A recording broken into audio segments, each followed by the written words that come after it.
तो सभी भाइयों एवं बहनों को नमस्कार। स्वागत है आपका आपके अपनी चैनल सक्सेस जंक्शन एक कदम सफलता की ओर में। मेरा नाम है अतुल शुक्ला और हम लेकर के आ गए हैं आपके लिए मध्य प्रदेश पुलिस कांस्टेबल भर्ती 2025 10 दिसंबर फर्स्ट शिफ्ट का एग्जाम एनालिसिस। सभी 100% रियल और ऑथेंटिक प्रश्न हम आपके लिए लेकर के आ गए हैं। और जो लोग लगातार हमारे वीडियो देख रहे थे, हमारी पीडीएफ से पढ़ रहे थे, उनको बहुत ज़्यादा फ़ायदा मिल रहा है। ऐसा क्यों है? क्योंकि बहुत सारे प्रश्न यहाँ पर रिपीट होते हुए नज़र आ रहे हैं। कौन कौन से प्रश्न रिपीट हुए हैं, क्या क्या आज पूछा गया है, उन सब के बारे में हम डिटेल में चर्चा करने वाले हैं। चलिए शुरुआत करते हैं। सबसे पहले जिन लोगों ने प्रश्न भेजे हैं उनका नाम आपको बता दें। सोनू अहिरवार जी 76 नंबर इनके आए हैं। रुचिका परमार जी 79 नंबर इनके आए हैं। आप दोनों लोगों को बहुत बहुत धन्यवाद। प्रश्न भी आपको दिखा देते हैं उनका स्क्रीनशॉट, जिससे कि आपको यकीन हो जाए कि जो भी प्रश्न हम करा रहे हैं वो सारे प्रश्न रियल और ऑथेंटिक हैं। यहाँ पर आप ये स्क्रीनशॉट देख सकते हैं। बरगी बांध पेंच नदी कहाँ पर मिलती है, 2001 से 2011 की जनगणना में सर्वाधिक वृद्धि राज्य कौन सा है, पर्वतों का रंग, ये सब कुछ ये आपका मैथ के प्रश्न हैं, साइंस के प्रश्न हैं। ठीक है, तो इन सब के बारे में हम चलिए डिटेल में अब चर्चा करते हैं। चलिए शुरुआत करते हैं। वीडियो को लाइक करके चैनल को सब्सक्राइब कर दीजिए, जिससे आगे आने वाले सारे वीडियो टाइम टू टाइम आपके पास में पहुंच सकें। 17 तारीख से आपको पता है एमपी एएसआई का एग्ज़ाम होने वाला है। एएसआई एग्ज़ाम का भी हम आपका एग्ज़ाम एनालिसिस करवाएंगे। ठीक है भाई। बाकी ग्रुप डी वाले भी जो बीच में ग्रुप डी को पकड़ लिए हैं एमपी के एग्ज़ाम को छोड़ करके, वो भी करवाने आएंगे। बाकी उनके कमेंट में क्या करना है वो सब आपके ऊपर डिपेंड करता है। ठीक है, चलिए शुरुआत करते हैं। पहला प्रश्न है, मध्य प्रदेश में सफ़ेद बाघ किस चिड़ियाघर में पाए जाते हैं? तो सफ़ेद बाघ के बारे में पूछा गया है। तो चिड़ियाघर का नाम है Martand Singh Judev white tiger safari भी कहते हैं इसको, व्हाइट टाइगर चिड़ियाघर भी इसको कहते हैं। आइए देख लेते हैं। तो मध्य प्रदेश में सफ़ेद बाघ मुख्य रूप से Maharaja Martand Singh Judev white tiger safari और चिड़ियाघर मुकुंदपुर रीवा में पाए जाते हैं। तो रीवा जो है वो अपने सफ़ेद शेरों के लिए फेमस है, जो भारत का पहला श्वेत बाघ अभ्यारण्य और प्रजनन केंद्र भी है। और यहीं से दुनिया के पहले सफ़ेद बाघ मोहन की वंशावली है, यानी पहला जो सफ़ेद बाघ मोहन था वो यहीं पर पाया गया था। ठीक है, वहीं से जो है सफ़ेद बाघों की वंशावली मानी जाती है, जो है रीवा से। और जिसमें सभी सफ़ेद बाघ जो है वो मोहन से ही उत्पन्न हुए माने जाते हैं। एक बार पटवारी में प्रश्न पूछा गया था, पहला सफ़ेद बाघ कौन सा था? तो वो बाघ का नाम मोहन था, ये आपको ध्यान रखना है।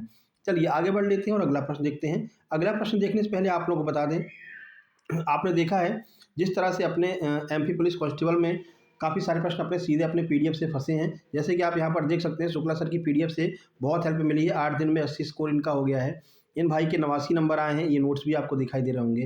तो जिसका एमपी पुलिस का एग्जाम बाकी है वो लोग एमपी पुलिस के नोट्स ले सकते हैं। साथ ही साथ में जिसका एमपी एएसआई एलडीसी का एग्जाम आने वाला है वो लोग एमपी एएसआई एलडीसी के नोट्स ले सकते हैं, एमपी एसआई के नोट्स ले सकते हैं। जिस तरह से कांस्टेबल में अपने नोट्स से सीधे सीधे प्रश्न आए हैं, उसी तरह से आपको एमपी एसआई और एमपी एएसआई में भी प्रश्न देखने को मिलेंगे सीधे अपने नोट्स से। तो एमपी पुलिस कांस्टेबल एएसआई और एलडीसी के नोट्स आपको मात्र 179 179 रुपये मिलने वाले हैं। क्या क्या मिलेगा आपको इसमें? तो गणित, रीजनिंग, सामान्य ज्ञान, विज्ञान, एमपीजी के इन सबके कंप्लीट सुपर सिलेक्शन नोट्स रहेंगे। सबका कंप्लीट जितना भी अभी तक हमने एग्जाम एनालिसिस कराया है उन सबकी कंप्लीट पीडीएफ आपको मिलने वाली है। इसके अलावा जो भी नए टॉपिक ईएसबी एपटेक के द्वारा पूछे जा रहे हैं उन सभी के टॉपिक्स के जो है सारी आपको नोट्स प्रोवाइड कराए जाएंगे। ठीक है, 179 में। इसके अलावा एमपी एसआई का जिन लोगों ने फॉर्म भरा है, बहुत बढ़िया मौका है आपके पास में, फॉर्म भी कम भरे गए हैं और इस मौके पर चौका लगा लीजिए। एमपी एसआई के कंप्लीट नोट्स मात्र 199 रुपये में आपको उपलब्ध कराए जा रहे हैं, जिसमें सारे 8 से 9 सब्जेक्ट, जिसमें आपका इतिहास हो गया, नागरिक शास्त्र हो गया, हिंदी हो गया, इंग्लिश हो गया, कंप्यूटर हो गया, विज्ञान हो गया, इन सब के कंप्लीट सुपर सिलेक्शन नोट्स आपको प्रोवाइड कराए जाएंगे। और इसकी प्रैक्टिस सेट बहुत जल्द ही शुरू होने वाले हैं एएसआई और एसआई एलडीसी का। ठीक है ना। चलिए आप ये नोट्स प्राप्त कैसे कर सकते हैं? तो छोटी सी प्रक्रिया है, क्यूआर कोड आपको दिखाई दे रहा है। अगर आपको MP police constable ASI LDC के नोट्स चाहिए या फिर आपको होमगार्ड के नोट्स चाहिए तो मात्र इसी क्यूआर पर 179 179 का पेमेंट करना है। अगर आपको एमपी एसआई के नोट्स चाहिए तो मात्र 199 का पेमेंट करना है। अगर आपकी ये दोनों नोट्स एक साथ हो चाहिए तो मात्र 300 रुपये का पेमेंट करके उस पेमेंट का स्क्रीनशॉट इस व्हाट्सअप नंबर 7052547003 इस पर आपको सेंड कर देना है। जैसे आप स्क्रीनशॉट सेंड करेंगे तुरंत की तुरंत आपको complete super selection notes send कर दी जाएंगे और व्हाट्सएप ग्रुप में आपको जोड़ दिया जाएगा, जहाँ पर आपको आगे के सारे पीडीएफ नोट्स मिलते रहेंगे मेरे भाई। ठीक है, चलिए आगे बढ़ लेते हैं और देखते हैं अगला प्रश्न। अगला प्रश्न है, मध्य प्रदेश में संगमरमर के लिए कौन सी जगह प्रसिद्ध है? कितनी बार आपको हमने ये प्रश्न कराया भैया। भेड़ाघाट जो है वो संगमरमर के लिए फेमस है। क्यों फेमस है? अगर आप ऑप्शन में कटनी दिया है तो आप कटनी को लगाएंगे, अगर कटनी ना दे करके भेड़ाघाट जबलपुर दिया है तो भेड़ाघाट जबलपुर लगाएंगे। और आज आपको जो प्रश्न पूछा था उसमें आपका भेड़ाघाट के बारे में पूछा गया था, तो भेड़ाघाट को लगाना है। हमने आपको बताया था नर्मदा नदी यहाँ से गुजरती है, संगमरमर की चट्टानों पर जाकर के गिरती है, जिससे कि धुएँ का एक जो है गुबार उत्पन्न होता है। इस वजह से यहाँ पर धुआँधार जलप्रपात का निर्माण होता है और ये संगमरमर की चट्टानों के लिए फेमस है भेड़ाघाट जबलपुर। ठीक है, देखिए तो भेड़ाघाट मुख्य रूप से अपनी शानदार संगमरमर की चट्टानें यानी कि मार्बल रॉक्स और नर्मदा नदी के मनमोहक दृश्यों के लिए प्रसिद्ध है, जहां नदी इन 100 फीट ऊंची चट्टानों के बीच से बहती है। खास करके सूर्योदय और चांदनी रात में यह नज़ारा बेहद खूबसूरत होता है। यहाँ नाव की सवारी का अनुभव लाजवाब होता है। साथ ही धुआंधार जलप्रपात, 64 योगिनी मंदिर, ये भी इसके प्रमुख आकर्षण के केंद्र हैं। ऑप्शन में भेड़ाघाट दिया गया था, तो यही आपका सही आंसर हो जाएगा। ये भी प्रश्न रिपीटेड है, कई बार आपको करा चुके हैं। अगला साइंस का प्रश्न है कि स्पर्म का निर्माण कैसे होता है। तो देखिए, स्पर्म जिसे हम शुक्राणु कहते हैं का बनना एक जटिल प्रक्रिया है जिसे शुक्राणु जनन कहते हैं, जो अंडकोश की सेमिनिफेरस नलिकाओं से शुरू होता है, जहाँ शुक्राणु कोशिकाएं हार्मोन्स जैसे टेस्टोस्टेरोन की मदद में विभाजित होकर के अर्धसूत्री विभाजन करती हैं और इससे गुजर करके फिर परिपक्व होकर सिर और पूंछ वाले शुक्राणु में बदल जाती हैं। इस पूरी प्रक्रिया में 74 दिन का समय लगता है। तो ये साइंस का प्रश्न आपका स्टेटमेंट में बना करके पूछा गया था। साइंस के जितने प्रश्न आ रहे हैं वो आपके स्टेटमेंट वाले आ रहे हैं या फिर अभिक्रिया को सॉल्व मतलब संतुलित करना पूछा जा रहा है। ठीक है ना, डायरेक्ट प्रश्न अब साइंस के नहीं आ रहे हैं। अगला देखिए, बरगी बांध ये किस नदी पर स्थित है पूछा गया था। तो नर्मदा नदी पर स्थित है बरगी बांध। आइए इसके बारे में कुछ जानकारी आपको देते हैं। देखिए, तो डैम वाली जिन लोगों ने पीडीएफ ली होगी, नोट्स लिए होंगे, उसमें डैम वाली पीडीएफ को आपको अच्छे से पढ़ करके जाना है।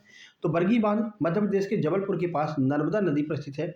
यह नर्मदा नदी पर बनने वाली 30 प्रस्तावित बांधों की श्रृंखला में से प्रमुख बांध है, जिसका उपयोग सिंचाई और बिजली उत्पादन के लिए किया जाता है। तो नदी कौन सी होगी? नर्मदा। स्थान हो गया जबलपुर मध्य प्रदेश। उद्देश्य क्या है? सिंचाई और जल विद्युत उत्पादन और पर्यटन के लिए। ठीक है, अगला, पेंच नदी किस नदी में जाकर के मिलती है? देखो, पेंच नदी का हम वास्तविक बात करें तो वेनगंगा की सहायक नदी हो जाएगी, लेकिन अगर ये पूछे कि पेंच नदी किस में जाकर पहले मिलती है तो कान्हा नदी हो जाएगी। ठीक है, देखिए, पेंच नदी भारत में कान्हा नदी में जाकर के मिलती है, जो खुद वैनगंगा नदी की एक सहायक नदी है। तो पेंच मिलेगी कान्हा में, कान्हा मिलेगी वैनगंगा में। ठीक है ना, तो मुख्य रूप से कहेंगे पेंच नदी वैनगंगा की सहायक नदी है।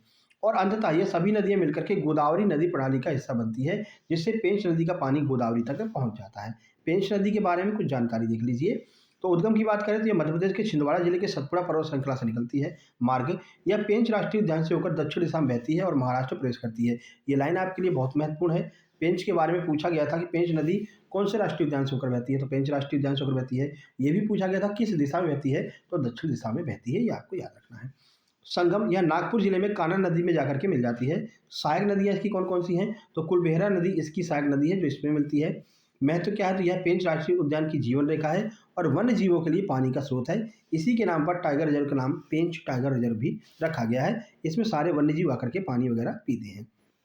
लोक रंग महोत्सव बहुत महत्वपूर्ण है। एमपीएसआई की जब क्लास करवाएंगे इसके बारे में आपको बहुत डिटेल से समझाएंगे। ठीक है ना, क्योंकि एमपीएसआई में पूछा जाएगा, एएसआई एलडीसी में पूछा जाएगा। पूछा कि लोक रंग महोत्सव कितने दिनों तक चलता है। कल लोक रंग महोत्सव से 2 प्रश्न आए थे, कब मनाया जाता है, कहाँ पर मनाया जाता है। आज चलिए पूरी आपको जानकारी देते हैं। 5 दिन तक इस उत्सव को मनाया जाता है। कल शाम को भी हमने बहुत अच्छे से आपको समझाया था, आइए फिर से देख लेते हैं। लोकरंग महोत्सव मुख्य रूप से मध्य प्रदेश की राजधानी भोपाल में मनाया जाता है, खास करके रविंद्र भवन परिसर में, जो कि एक भव्य 5 दिवसीय संस्कृत उत्सव है। कौन सा है? 5 दिनों तक ये चलने वाला उत्सव है।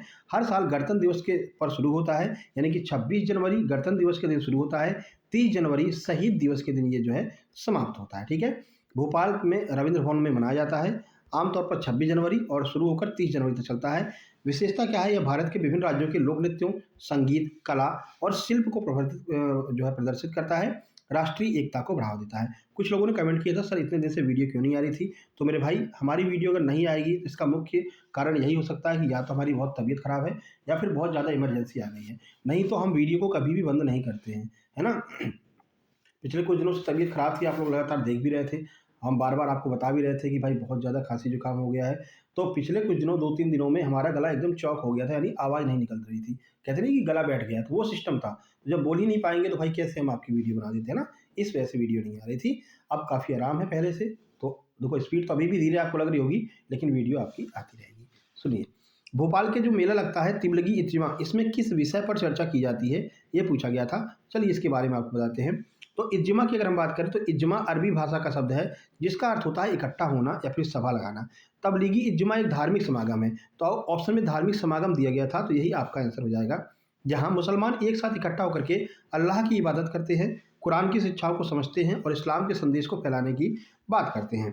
यह आयोजन केवल धार्मिक उद्देश्यों तक सीमित नहीं रहता, बल्कि इसका उद्देश्य समाज में अमन, भाईचारा और सादगी का संदेश देना होता है। इस जीवा के आखिरी दिन लाखों लोग एक साथ मिलकर के पूरी दुनिया में शांति और एकता की दुआ करते हैं। अगला प्रश्न देखिए। 2001 से 2011 तक जनगणना में सर्वाधिक जनसंख्या वृद्धि किस राज्य में हुई है? तो मेघालय में सर्वाधिक जनसंख्या वृद्धि हुई है। चलिए देख लेते हैं। तो 2001 से 2011 की जनगणना में मेघालय राज्य में सर्वाधिक जनसंख्या वृद्धि दर लगभग 27.8% दर्ज की गई है। तो परसेंटेज में बात करें तो मेघालय में सबसे ज़्यादा हुई है, जो सभी भारतीय राज्यों में सबसे अधिक थी, जबकि केंद्र शासित प्रदेशों में दादर और नागर हवेली में सबसे ज़्यादा 55.5% वृद्धि देखी गई है। तो मेघालय में 27.8% के साथ में राज्यों में सबसे ऊपर। उसके बाद में अरुणाचल प्रदेश है, जिसमें 25.9% के साथ में दूसरे स्थान पर है। फिर बिहार है 25.1% के साथ में तीसरे स्थान पर है। नागालैंड में सबसे कम रही है। यह प्रश्न आपके एमपी पुलिस से पूछा गया था इससे पहले, हो सकता है रिपीट हो। तो नागालैंड में जो वृद्धि दर है वो नेगेटिव में रही है, -0.5% रही है ना। तो ये आपका इंपॉर्टेंट है, ध्यान रखना, आगे पूछा जाएगा। अगला, एक बार ये आपके एमपी पुलिस में आ चुका है। पर्वतों का रंग नीला क्यों दिखाई देता है? साइंस का प्रश्न है। तो रेले प्रकीर्णन की वजह से पर्वतों का रंग नीला दिखाई देता है। देखिए, पर्वतों का रंग नीला दिखने का मुख्य कारण रेले प्रकीर्णन है, जिसमें सूर्य का प्रकाश वायुमंडल से गुजरता है, हवा के अणुओं व धूल के कणों से टकरा करके बिखर जाता है।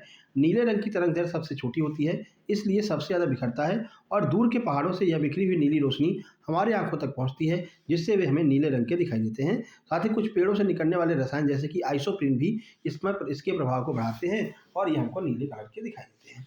आपका भी एग्जाम हो तो आपसे निवेदन है, अपने प्रश्नों को 7052547003 इस नंबर पर जरूर सेंड किया कीजिए। अगला देखिए, 11 नंबर का प्रश्न है। प्रश्न है कि 1953 से 1956 तक मध्य प्रदेश में किस राज्यपाल या फिर मुख्यमंत्री का शासन था? इनमें से एक के बारे में पूछा गया था। आइए दोनों के बारे में आपको बता देते हैं। तो 1953 से 1956 के दौरान मध्य प्रदेश के राज्यपाल कौन थे? डॉक्टर भोगराजू पट्टाभी सीतारामैया थे, जो 52 से 57 तक इस पद पर रहे थे। मुख्यमंत्री के रूप में डॉक्टर रविशंकर शुक्ल 1956 में राज्य पुनर्गठन के बाद में पहले मुख्यमंत्री भी बने थे। लेकिन इस अवधि 53 से 56 के दौरान मध्य प्रदेश एक राज्य के रूप में गठित नहीं था, जबकि अलग अलग क्षेत्रों में बटा हुआ था।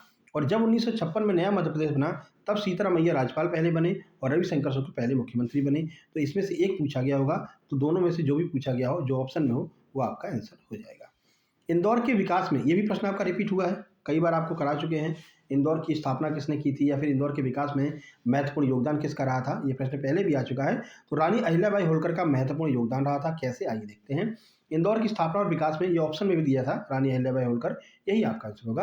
रानी अहिल्याबाई होलकर का सबसे महत्वपूर्ण योगदान है, जिन्होंने इंदौर को एक व्यापारिक और सैन्य केंद्र के रूप में विकसित किया, कई महत्वपूर्ण इमारतों का निर्माण कराया, शिक्षा और जन कल्याण को बढ़ावा दिया और इसे एक समृद्ध व सुव्यवस्थित शहर बनाने में अहम भूमिका निभाई थी। भले ही उन्होंने अपनी राजधानी महेश्वर को बनाया था, लेकिन इंदौर को भी उन्होंने अपनी प्रजा के लिए बेहतरीन जगहों में से इसको जो है निर्माण किया था। चलिए गणित की बात करते हैं। मैथ में प्रश्न आया था, एक साधारण ब्याज पर कोई धनराशि 2 वर्षों में 530 रुपये, 3 वर्षों में 585 हो जाती है, तो इसका मूलधन क्या होगा, ये आपसे पूछा था। यदि कॉस थीटा की वैल्यू 1 दी गई है, तो कोसेक स्क्वायर थीटा का मान क्या होगा, ये आपसे पूछा था।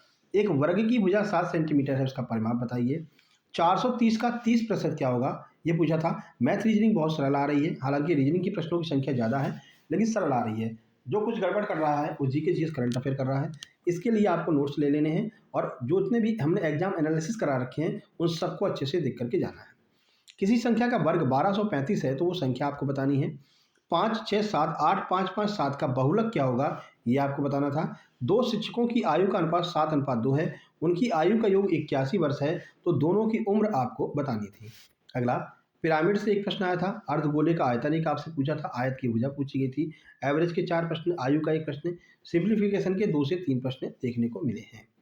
SICI का एक आया था, SI का जो हमने आपको ऊपर बता दिया है। बाकी परसेंटेज, बॉड मास और बोट एंड स्ट्रीम से कोई प्रश्न नहीं आया है। चलिए रीजनिंग की बात कर लेते हैं। तो प्रश्न है कि एक कार्यक्रम मंगलवार को आयोजित होता है और हर 3 दिन में उसका आयोजन किया जाता है, तो 9 दिन बाद किस वार को वह कार्यक्रम आयोजित किया जाएगा?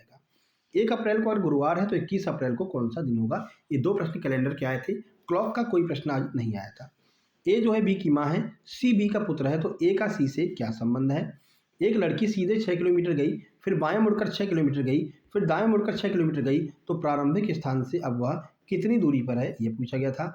बाकी सेम एड्रेस वाले प्रश्न लगातार पूछे जा रहे हैं। 2 प्रश्न सेम एड्रेस के, कथन पूर्व धारणा 5 से 6 प्रश्न, ठीक है। सेंटेंस रीअरेंजमेंट के 2 प्रश्न, 2 प्रश्न आपके रैंकिंग के पूछे गए थे।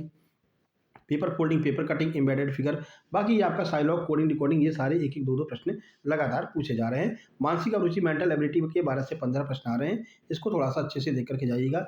2 वीडियो हमने बना रखी है, मेंटल एबिलिटी सर्च करेंगे बाई सक्सेस जंक्शन, वीडियो आपको मिल जाएगी ट्रिक वाली, ठीक है। सेम एड्रेस की भी ट्रिक की वीडियो बना रखी है, सर्च करेंगे आपको मिल जाएगा same address by success junction. चलिए, मैथ के लगभग 20 प्रश्न, रीजनिंग के 40, दोनों मिलाकर के 60 प्रश्न, साइंस के 12, रिमेनिंग आपका जीके जिस करंट अफेयर, 1 से 2 प्रश्न रॉन्ग हैं। एवरेज स्कोर की बात करते हैं 75, 79, 77, 78, 79 के आसपास आज जो है एवरेज स्कोर देखने को मिला है। ये स्क्रीनशॉट है जिन लोगों ने हमारे पास से प्रश्न भेजे हैं, उन लोगों को बहुत बहुत धन्यवाद। आप भी अपने प्रश्नों को इसी व्हाट्सअप नंबर पर मैसेज करके, व्हाट्सअप करके तुरंत सेंड कर सकते हैं अपने नाम के साथ में। Telegram channel success junction live के नाम से है, आप सर्च भी कर सकते हैं टेलीग्राम पर, नहीं तो लिंक आपको डिस्क्रिप्शन बॉक्स में दी गई है, वहाँ से भी आप ज्वाइन कर सकते हैं, ठीक है। बाकी एग्जाम एनालिसिस लगातार हम कराते रहेंगे। इसके बाद में आपका MPASI का भी कराएंगे, MPSI का भी कराएंगे। दोनों के प्रैक्टिस सेट भी बहुत जल्द शुरू होने वाले हैं। छात्रावास अधीक्षक की लगभग 5000 पदों पर भर्ती आ चुकी है, आने वाली है, मतलब 2026 में आएगी, और कैलेंडर बहुत जल्द जारी होने वाला है। 5-6 नई भर्तियां आपको मिलेंगी, ठीक है। उन सब के नोट्स आपको उपलब्ध कराए जाएंगे। मिलते हैं नेक्स्ट वीडियो में, तब तक के लिए नमस्कार, धन्यवाद।